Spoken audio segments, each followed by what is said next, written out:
یہ مناظر جو آپ نے دیکھے ہیں کانکویسٹ کے اور فتوحات کے، یہ رحیم یار خان کے مناظر ہیں، جو کہ پاکستان کا علاقہ ہے ساؤتھ پنجاب، اس کا ایک شہر ہے، اور یہاں پر ایک موب گھستا ہے ایک لوکل ٹیمپل کے اندر، اور اس مندر میں گھس کے جو ہندو مورتیاں ہیں، مقدسات ہیں، جو گاڈز ہیں، ان کو توڑتا ہے، پتھراؤ کرتے ہیں، ان کے اوپر نعرے بازی کی جاتی ہے۔ کوئی پولیس اہلکار کی جرت نہیں ہوتی روک سکیں وہ، جس طرح اس سال کے سٹارٹ میں کرک میں بھی واقعہ پیش آیا تھا اسی طرح کا، اور بھی بہت دفعہ ہو چکا ہے۔ تو کوئی آگے نہیں آتا، کیونکہ آ نہیں سکتا، اس کی وجہ کہ ریاست اتنی طاقتور بچی ہی نہیں ہے ان ایلیمنٹس کے سامنے جو اس نے اپنے ہاتھ سے کریٹ کیے ہیں 80 کی دہائی سے لے کے اب تک۔ تو وہ ریاست کے اوپر ایک سپر سٹیٹ بن چکے ہیں جو کہ آپ کے کنٹرول سے باہر ہو چکی ہے، اور اب آپ کے پاس چارہ صرف یہ ہے کہ مائنورٹیز کے خلاف جب بھی کچھ ہو تو آپ خاموش ہو کے نا وہ خبر کو چھپا دیں، اور آپ ہمیشہ روئیں فلسطین اور کشمیر کے مسلمانوں کی حالت زار پہ، لیکن خود یہاں پر جو آپ کریں اس پہ بالکل آواز نہ اٹھائیں کہ یہاں پر جو مائنورٹیز کا آپ حشر کرتے ہیں۔ اور آج بھی آئرونیکلی آرٹیکل 370 پاس ہونے کی اینیورسری منائی جا رہی ہے پاکستان میں یوم استحصال کے نام سے، اور سیاہ پٹیاں باندھی جا رہی ہیں، اور کہا جا رہا ہے کہ آج ٹریفک 1 منٹ کے لیے رکے گی اور خاموشی اختیار کی جائے گی جو انڈیا کشمیر کے اندر کر رہا ہے اس کے خلاف۔ تو یہ ایسی ہپوکریٹیکل سٹیٹ ہے، ایسی دوغلی ریاست ہے کہ اس کو درد سارا کا سارا نا اپنی سرحدوں سے باہر ہی ہے مائنورٹیز کا، اس کے اندر کچھ نہیں ہے، حالانکہ اس کے قیام کا مقصد ہی اس کی حدود کے اندر رہنے والے جو لوگ تھے ان کو تحفظ فراہم کرنا تھا، جو کہ یہ بھول چکی ہے۔ چاہے لاہور کا چرچ ہو ہسپتال کا، یا پھر مندر ہو یہ والا، یا کرک والا مندر ہو، یا کوئی ایسا واقعہ ہو، کوئی بولنے کو تیار ہی نہیں ہوتا، ایک ٹویٹ تک نہیں کرتے وزیر اعظم صاحب بھی، نہ ہمارا میڈیا چلاتا ہے، اور نہ ہی اس پہ بات کی جاتی ہے۔ صرف بات ہوتی ہے تو ہزاروں میل دور بیٹھی مائنورٹیز کے اوپر بات ہوتی ہے۔ حالانکہ نیشنل ایکشن پلان کی اگر ہم بات کریں، جو کہ APS پشاور میں جو سکول میں طالبان نے اٹیک کر کے بچوں کو مارا تھا بری طرح 16 دسمبر کو، اور چھوٹے چھوٹے بچوں کی لاشوں کو آگ لگائی تھی انہوں نے، جس کے بعد پوری قوم ایک ٹراما کا شکار ہو گئی تھی۔ اس کے بعد جو لیجسلیشن آپ نے کی نیشنل ایکشن پلان کے نام سے، جس کے بعد آپ نے ضرب عضب کا بھی آغاز کیا اور وہاں پر وائپ آؤٹ کرنا شروع کیا لوگوں ٹیررسٹ ایلیمنٹس کو، اس کا کلاز ہے آپ کی اسکرین پہ چل بھی رہا ہوگا، جس میں لکھا ہوا ہے کہ ریلیجس ایکسٹریمزم کو ختم کرنا ہے اور مدارس کو ریگولرائز کرنا ہے جہاں جہاں سے یہ سوچ پروان چڑھتی ہے اس طرح کی ایکسٹریمسٹ اور شدت پسندی کی، اسے ختم کرنا ہے۔ یہ آپ نے پاس کیا، آپ نے لیجسلیٹ کیا، ہم نے نہیں کیا، آپ نے قانون سازی کی، ہم نے نہیں کی، لیکن امپلیمنٹیشن کہاں ہے اس کی؟ اگر نیشنل ایکشن پلان پر عمل درآمد کرنا ہی نہیں تھا اور اس کو ردی کی ٹوکری میں پھینک دینا تھا، تو یہ کیا کیوں پھر آپ نے؟ کیا آپ اپنے ان بچوں کی لاشیں اٹھا کے ان کو بھول گئے ہیں؟ آج آپ کو یاد نہیں ہے کہ وہ چھوٹے چھوٹے بچوں کی جو لاشیں تھیں ان کا انتقام کن ایلیمنٹ سے لینا ہے آپ نے؟ سب بھول چکے ہیں، اور کوئی بات کرنے کی اس پہ ہمت نہیں کرتا۔ اور شروع سے لے کے اگر ہم اس ملک کی اسٹیبلشمنٹ کی بات بھی کرتے ہیں، اسٹیبلشمنٹ کا مطلب جو قیام اس ملک کا شروع میں ہوا، تو اس پہ بھی ہمیشہ سے جواب یہ ملتا ہے کہ یہ مسلمانوں کے لیے بنا تھا، اسی لیے یہاں پر مائنورٹیز کی کوئی جگہ نہیں ہے، جبکہ بھول جاتے ہیں کہ جناح صاحب نے اپنی کیبنٹ کے اندر جو پہلے لا منسٹر جو وفاقی وزیر قانون، وہ کون تھے؟ جوگندر ناتھ منڈل، جو کہ ہندو تھے۔ کیوں لگایا پھر ان کو؟ اگر آپ نے مائنورٹیز کو کوئی مین سٹریم میں لے کے آنا ہی نہیں تھا تو یہ تو جناح کا فلسفہ تھا نا، اس کا پرنسپل تھا، تو اس کو کس طرح سے آپ ڈیفینڈ کریں گے پھر؟ اور دوسرا یہ کہ مزے کی بات یہ ہے کہ منڈل صاحب بھی 1-2 سال پاکستان میں رک کے ہندوستان واپس چلے گئے تھے،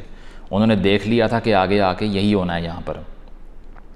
اور وہیں پہ دفنائے گئے تھے بعد میں وہ، کیونکہ انہیں اندازہ ہو چکا تھا کہ یہ غلطی ہو گئی ہے کہ وہ اس پار آ گئے تھے، کیونکہ آپ نے تو جہنم بنا دیا یا مائنورٹیز کا رہنا ویسے ہی۔ تو یہ بات ہے کہ اگر آپ نصاب میں یہ پڑھائیں گے، چھوٹے چھوٹے بچوں کو بچپن سے کتاب میں لکھ کے یہ پڑھائیں گے کہ مندر توڑنے والے ہیرو ہوتے ہیں، جو باہر سے انویڈر گھسے ہماری سرزمین کے اوپر، جنہوں نے یہاں مندر توڑے، ان کو سلوٹ پیش کریں گے، ان کے نام پہ میزائل بنائیں گے اگر آپ، تو پھر ظاہری بات ہے یہی سب کریں گے سارے، پھر تو کوئی سلوٹ نہیں ہوں گے مائنورٹیز کو، کوئی رسپیکٹ نہیں ان کی جائے گی، یہی سب ہوگا۔ اور دوسری بات یہ ہے کہ اگر آپ نے مائنورٹیز کی اگر بات کرنی ہے تو ان کی حالت زار یہ ہے کہ ایک NGO ہے APHRN، اس کے مطابق پورے پاکستان کے اندر اس وقت صرف اور صرف 20 مندر ہیں جو فنکشنل ہیں، یعنی کہ صرف 20 ایسے ہندو ٹیمپلز ہیں جو کام کر رہے ہیں، اس کے علاوہ یہ حالت ہے کہ آدھوں کو رینوویٹ ہی نہیں کیا، آدھوں کو ڈسٹرائے کر دیا ہے، اور مزید بنانے کی تو گنجائش ہے ہی نہیں نا۔ جس طرح وہ لاسٹ ایئر بات ہوئی تھی اسلام آباد میں مندر کی، تو پورا ملک آگ بگولا ہو گیا تھا کہ یہ آپ کیسے کر سکتے ہیں۔ تو یہی بات ہے کہ اگر آپ یو کے کی بات کریں تو وہاں پر فاسٹسٹ گروئنگ جو مائنورٹی ہے نا وہ مسلمس کی ہے، اور لوگ کہتے ہیں کہ یونائٹڈ کنگڈم آف اسلام بن جائے گا 2050 تک. وہ اتنی پروٹیکشن ملتی ہے آپ کو ویسٹرن ورلڈ کے اندر جن کو آپ گالیاں دیتے ہیں. آپ وہاں جاتے ہیں تو ان کی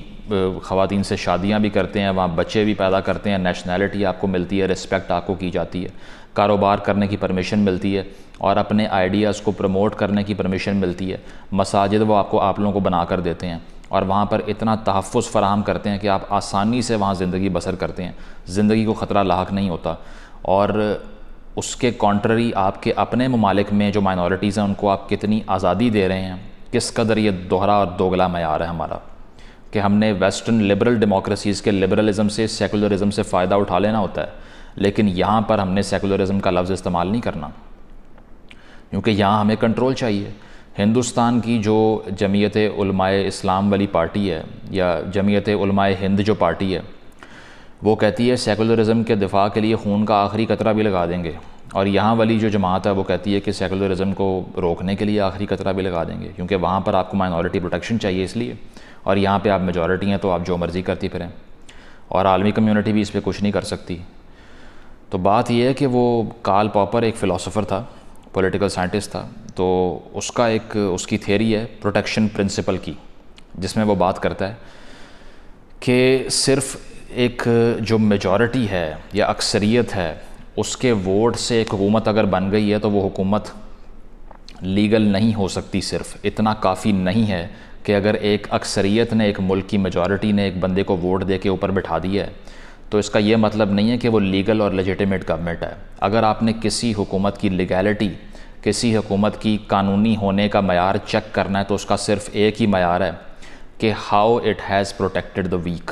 protection of the weak replaces majority consent. اور وہ یہ بات کرتا ہے کہ عالمی کمیونٹی اگر کسی ملک کو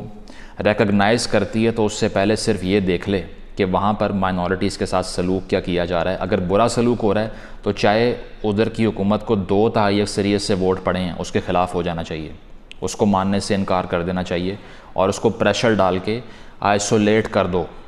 اور میں سپورٹ کرتا ہوں اس چیز کو کہ ایسی کسی بھی گورنمنٹ کو،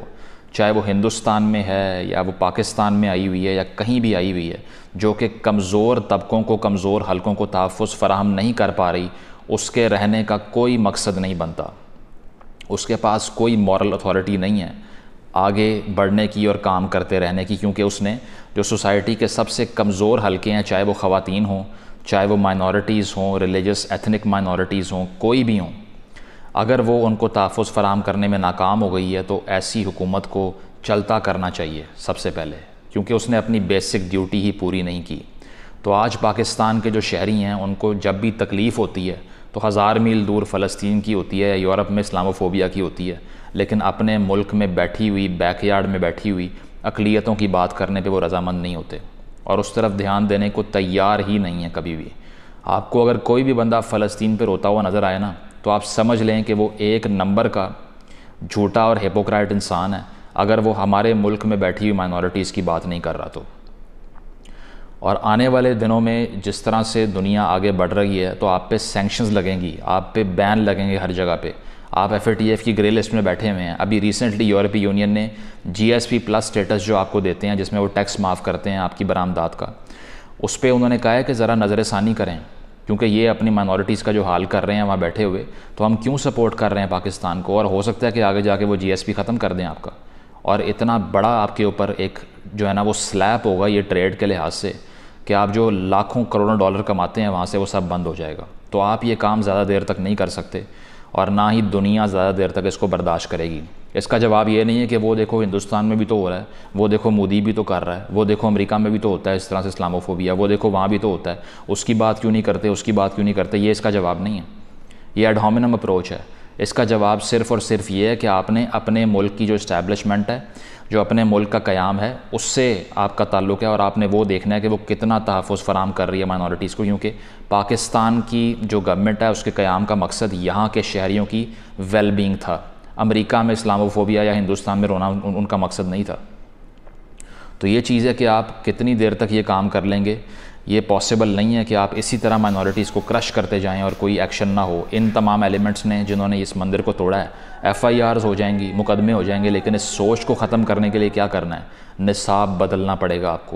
آپ کو نارملائز کرنی پڑیں گی چیزیں. آپ کو جو آپ نے ہیٹریڈ پھیلایا ہے پچھلی 3 دہائیوں کے اندر یہاں پر اپنے فارن پالیسی گول اچیو کرنے کے لیے, ان کو انڈرمائن کرنا پڑے گا. اور آپ کو اپنے بچوں کو بتانا پڑے گا کہ گردنیں اڑانے والے, مندر توڑنے والے ہیرو نہیں ہیں. جنہوں نے امن کی بات کی ہے, جنہوں نے سائنس کی ترقی کی بات کی ہے, جنہوں نے ایجوکیشن کی بات کی ہے, وہ ہمارے ہیرو ہیں. لیکن آپ کے یہاں پہ ملالہ یوسفزئی کی اگر تصویر چھپ جائے کتاب میں تو چھاپا پڑ جاتا ہے اور وہاں سے کتابیں اٹھا کے لے جاتے ہیں وہ لوگ. تو جب تک آپ آنے والی نسل کے ذہن جو ہیں ان کو پرتشدد نظریات سے خالی نہیں کریں گے اور ان کو ایک ترقی پسندانہ سوچ نہیں دیں گے, تو اس طرح سے یہ ملک جہنم بنا رہے گا. And it is the time to change this. Thank you.